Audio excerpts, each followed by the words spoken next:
How's everybody? Nice to see you. Thanks for coming today. I appreciate it very much, and I'm just delighted to be here. How many of you have never seen me before? This is your first time. Wow, everybody. I keep thinking I'm famous, but I guess, you know, that settles that. Anyway, nice to see you.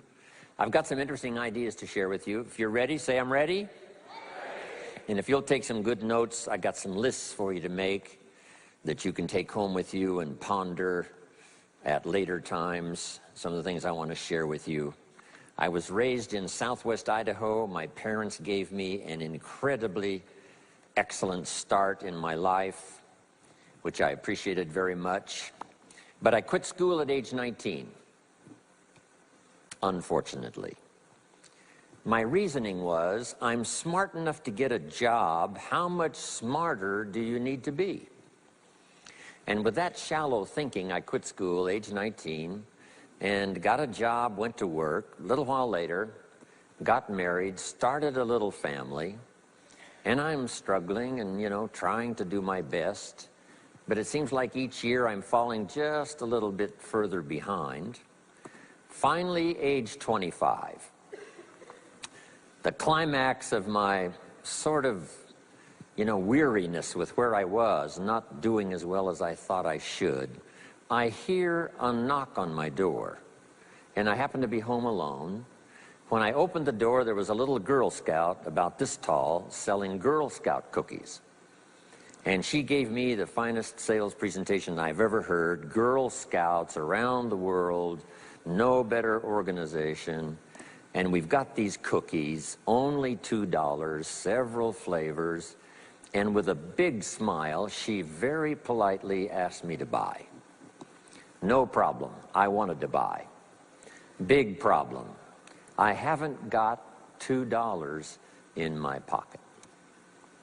Now, I'm a grown man, I live in America, I've been to 1 year of college, I'm married, I've got a family, and I don't have $2 in my pocket. And I didn't want to tell her that. So I did what I thought was next best. I lied to her.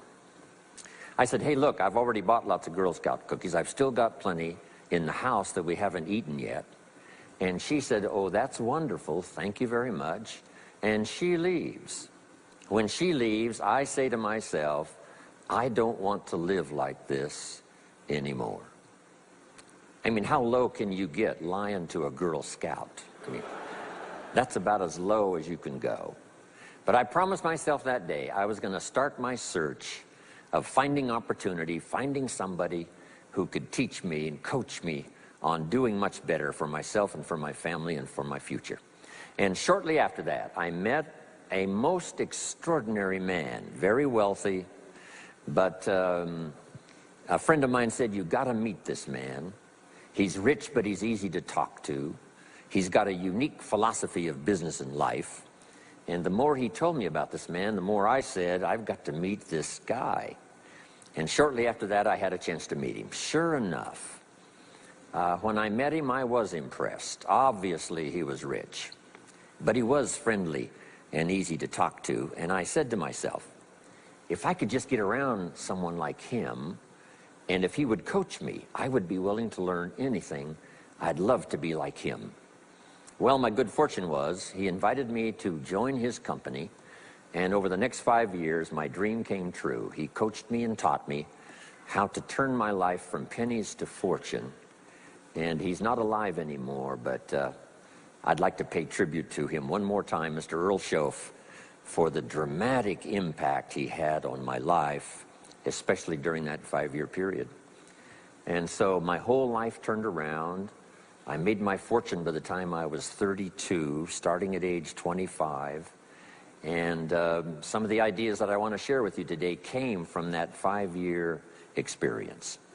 Then from there, I got into lecturing and giving seminars, and I've written a few books. And my career now spans about 41 years. But I'll never forget the impact this gentleman had on my life with a few simple concepts that totally changed my life, changed my future, and changed everything.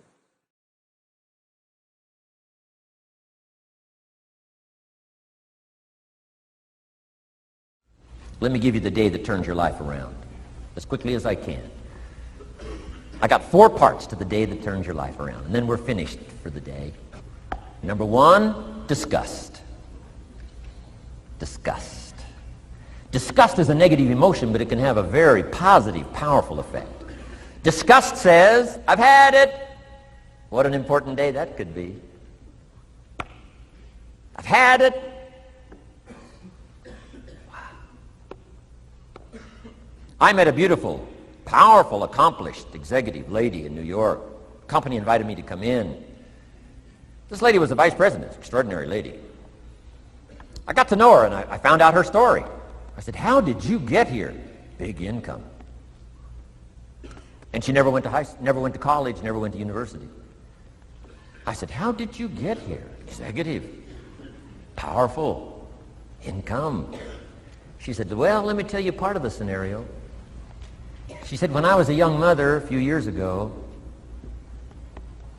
she said, one day I asked my husband for $10.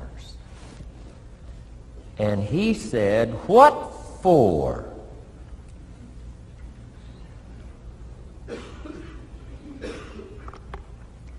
She said, before that day was over, I decided I would never, ever ask again. She said, I started studying opportunity, found it, took the classes, put myself through the schools, did the scenario. Now I'm vice president. I make a lot of money. And she said, I kept my promise. I've never, ever had to ask again. It's called a life-changing day. The day you say, enough is enough. Now, if you can add an act to your disgust, it helps. A man takes a shotgun to his car, blows out every window, destroys every tire, puts 100 rounds in it, and says, I've driven this embarrassing thing for the last time. And then he saves it. He saves it. And later when somebody says, how did you become rich and powerful? He says, let me show you this car. One day I'd had it up to here, I blew it to smithereens. Enough is enough. Powerful. Here's the last 3. Next is decision. Decision making is a life-changing day. If you went home today and in the next few days cleaned up a list of decisions, it could furnish enough inspiration for the next 5 years, 10 years. What an inspiring day, the day you can bring yourself to decide. And here's the 3rd one, desire, wanting too bad enough. Who knows the mystery of that? We don't know. But here's something I do know. Sometimes desire waits for a trigger, waits for something to happen. Who knows what the happening may be? A song, the lyrics, a movie, the dialogue, a seminar, a sermon, a book, an experience, confrontation with an enemy, a conversation with a friend who finally levels with you. Whatever the experience it is, it's so valuable. And here's my best advice. Welcome all experiences. You never know which one is going to turn everything on. Don't put up the walls. The same wall that keeps out disappointment keeps out happiness. Take down the walls. Go for the experience. Let it teach you. And here's the last one. Resolve. Resolve says I will. 2 of the most powerful words in the language. Benjamin Disraeli said, nothing can resist a human will that will stake its existence on its purpose. Shortly put, I'll do it or die. Best definition of resolve I got from a little junior high girl, Foster City, California. I'm going through some words one day. I got to this one and I asked the kids, who can tell me what resolve means? Some didn't know, some tried. Interesting. The last one was the best.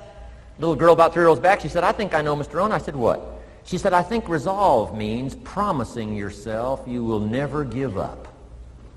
I said, that's the best I've ever heard. She's probably giving seminars somewhere today, right? I mean, that's the best I've heard. I asked the kids, how long should a baby try to learn how to walk? How long would you give your average baby? Before you say, hey, enough's enough. No. Any mother in the world would say, you're crazy. My baby is going to keep trying what? Until. What a magic word. I want you to write it down. Until. Promise yourself you'll read the books until your skills change. You'll go to seminars until you get a handle on it. You'll listen to it until it makes sense. You'll go for it until you understand it. You'll practice it until you develop the skill. Never give up until, however long that is. Step by step, piece by piece, book by book, word by word, apple by apple. Walk around the block, walk around the block. Go for it. Don't miss the chance to grow, and resolve that you'll pay the price until you learn, change, grow, become. Then you'll discover some of life's best treasures when you pay that